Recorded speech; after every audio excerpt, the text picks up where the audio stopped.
Welcome to I Love This Thing So Fricking Much, a podcast about passion. My name is Sophie Katz, and today I am joined by Jennifer, who wears the title Disney Adult with pride. Welcome to the show, Jennifer.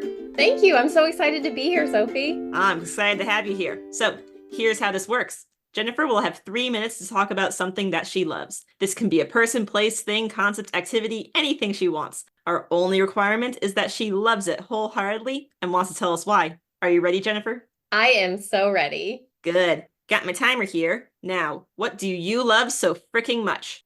I love dressing in outfits inspired by fictional characters, which is also known as Disneybounding, so freaking much. I've always been really both into fashion and Disney, and I've loved playing dress up as long as I can remember. When I discovered Disneybound in October of 2018, it was like this whole new obsession for Disney was open to me because of this particular part of the Disney fandom that melds so many things that I love. And that's kind of when I became a quote unquote Disney adult. I stumbled upon Disneybounding right after my husband and I won a costume contest on the stage of the Hollywood Bowl while we were attending the Nightmare Before Christmas Live. I was hunting through Instagram for photos from the event to show friends and family after, and I kept seeing the hashtag Disneybound pop up. I noticed right away that the hashtag was always posted with photos of people who looked like they were dressed inspired by a character, but not in a costume. And that's when I decided I absolutely had to learn more and found out that because Disney doesn't allow adults to enter the parks in full costume other than for special events, people began to dress in outfits that clearly represent a character because of the color or scheme or accessories that they were wearing, but the outfits are made of regular clothing items, not costumes. That November, all I asked of my husband for my birthday was that we Disneybound some characters at Disneyland. Thankfully, he agreed, and we've been Disneybounding together almost every time we've gone to a Disney park since, which has definitely been a lot. Disneybounding in the parks adds such an extra special element to your days there, as it's an easy conversation starter, and it enhances your experience with cast members who play along. It's just so much fun. I'm a travel agent who plans a lot of Disney vacations, and I always encourage my clients to bound while they're there. I've also met the most amazing friends through Disneybounding, first online and then in the parks. The online community is just really so kind and welcoming. Every March, the Instagram account at the Disneybound hosts a challenge where each day has a different theme, and Disneybounders all over the world post photos and bounds based on the themes. 2020 was my first year doing all 31 days of the challenge, and it's honestly what got me through the first month of the pandemic. I don't want to think about how bad my mental state would have gotten if I hadn't found this really great outlet for my creativity that I could do from home and such a caring community with who I could chat with every day. Since then, I've done all 31 days of the challenge every year, which takes a lot of planning, creating, and content posting, drives my husband crazy. It's not just about posting content though, it's about engaging with other Disneybounders by complimenting their looks, sharing their posts, and encouraging everyone's creativity. I think I've probably created at least 300 Disneybounds at this point, all of the Instagram challenges, going to the parks, attending other events and parties. Go ahead and finish your thought. Yeah, where bounding makes sense. And sometimes I start with a character, but sometimes I see an item of clothing that just reminds me of a character and I go from there.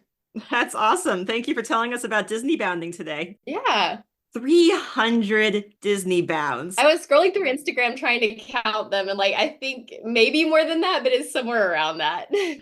So let's zoom in on some specifics. Are there any favorite outfits, either ones that you've created and worn yourself, or maybe also ones you've seen on social media or out in the parks? Well, out in the parks, I mean, gosh, there's just so many amazing ones. One of my favorites that I saw recently was someone Disneybounding Powerline from a Goofy movie, and she had on the coolest yellow jumpsuit. So, I just had to tell her how amazing she looked. One of my favorites, my favorite character to Disneybound is Ahsoka Tano. I've bounded her so many times, and I really love kind of a dressier style Ahsoka. I wear dresses a lot, so I really love to kind of create a dressier version of a character, or in the opposite direction, I love to make a dressy character really casual. So early on in my Disneybounding, I Disneybounded a super casual Ariel and wore jeans in place of the blue skirt that she wears in the movie. So I love kind of switching up how they look. Talk a little more about that. Like when you create an outfit, part of the idea is to create it so when people look at you, they will know what character you are. But there's also, it sounds like there's some creative freedom within that. Yes, definitely. Really, when you're thinking about creating a Disney bounding outfit that's recognizable, you want to start with the color schemes of the character. And if you can really focus on how their outfits are color blocked, kind of what they're wearing on different parts of their body, you can change the items of the clothing, but still convey the idea of the character based on the colors and the shapes of the items that you wear. For example, I'll go back to the Ariel example. I created an outfit. When you think about Ariel in the scene where she and Prince Eric are going around the town, they're dancing, and then they go do the kiss the girl scene in the boat. She's wearing a dress that kind of has a white puff sleeve on the top and then a black kind of corset center and a blue skirt. So I was able to find just a white blouse, put a strapless black bodysuit over the blouse, and then add some jeans that represent the blue skirt. And then you have to think about accessories too. So putting a big blue bow in the back of my hair and kind of styling my hair in the way hers was styled in that section of the movie really brought it to life and made it super recognizable. I had people shouting, "Hey Ariel," all day while I was in the park that day. So it's really just thinking about the items that they're wearing and how you can turn those items into more of an everyday look while still conveying the character. Accessories really make a big difference. If you can find something that looks very similar to an accessory that they're wearing in the movie or the series or wherever you got the character from, or add a bag that shows some representation of the character, that always helps to convey who you're trying to be inspired by. So when you were Ariel, was your husband Prince Eric? He sure was. He bounced with me most of the time and he loves it. He gets really into it as well. His one rule is that if he's going to wear it to the park, it has to be comfortable. So his Prince Eric was a really simple long sleeve white shirt, a red belt, and some dark blue jeans. And he was fine wearing that all day. Well, certainly, you're at a Disney park. You're walking around. It's going to be sunny. It might be rainy. Like, there's so many layers of this activity. There's the fashion creation element. There is this is actually a practical outfit you need to wear, not just for a photo shoot element. And also the character nerdy element of doing something that people will recognize and connect with you over. Exactly. Talk a little more about the community you found because of Disneybounding.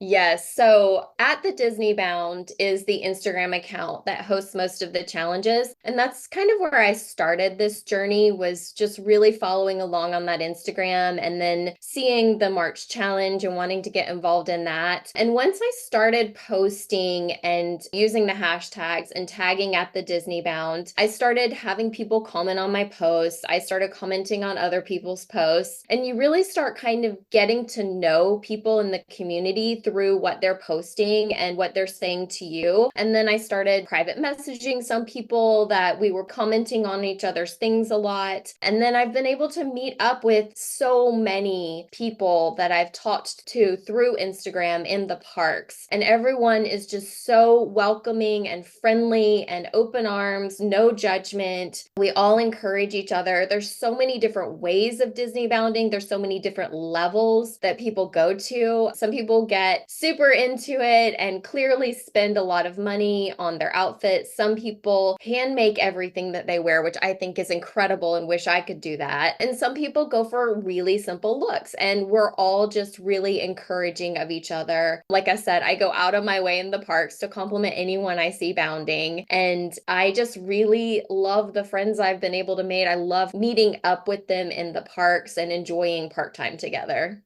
You mentioned before that it makes your interactions with cast members in the parks a lot more fun too. Talk a little more about that. Yes. So I love when cast members notice that you took a little time to put your outfit together and that you're clearly inspired by a character, and they start kind of talking to you as if you were that character. That happens pretty frequently depending on what character I'm inspired by. It's especially fun in Galaxy's Edge because depending on if you're bounding someone from the light side or the dark side, you get really different interactions from the different characters. Oh, I bet. that? Chewie is one of my favorite characters to interact with in Galaxy's Edge, and every time I bound a light side character, he always gives me the biggest hug and is super friendly. But then when I'm bounding a dark side character, he's completely the opposite and wants nothing to do with me. So it's just a wonderful experience. And then every now and then, you get that character who appreciates that you went really far out of your way to do something special, and they'll pixie dust you in different ways. That's never to be expected, but it's always so appreciated when someone shows that they care and notice that you took the time to create something for the parks. When they interact with you, they're recognizing the care that you have shown, that you love this character and love this craft enough to put it on your body and walk around with it all day. Yes, exactly. Is there anything that you don't like about Disneybounding? And if so, how do you handle that? The thing that I really kind of don't like the most is how easy it is to fall into the fast fashion element of wanting all these new outfits, all these new accessories, and thinking about where those are going to end up in the future.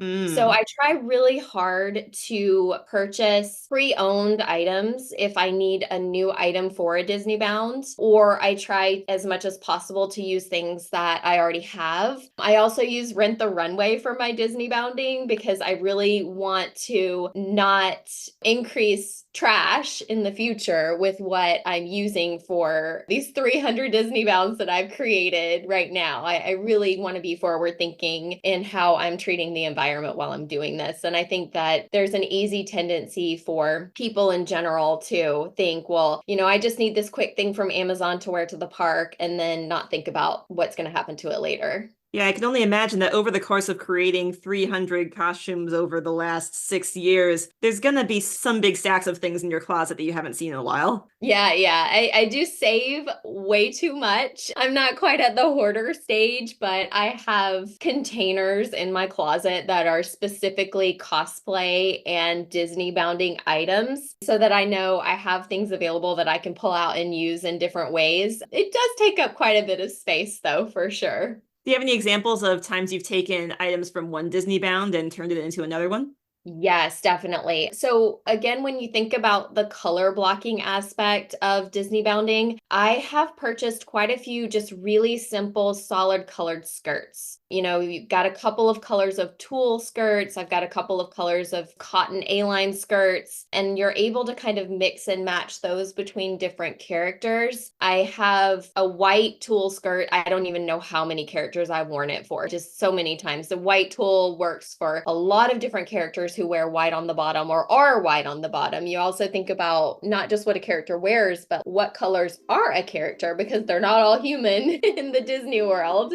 So yeah, I like to think about when I do purchase something new, how can I use this multiple times and mix and match with different characters? Jennifer, thank you so much for telling us about something you love today.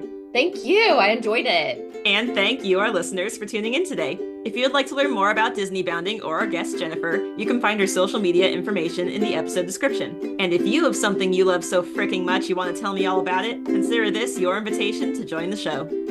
I Love This Thing So Freaking Much is a production of Through the Window Media. This episode was directed and edited by Sophie A. Katz. You can find us at Through the Window on Twitter, Facebook, Instagram, or Tumblr. That is THROU the Window at all those social media sites. Be good to yourself, be kind to each other, and you'll hear from us again soon.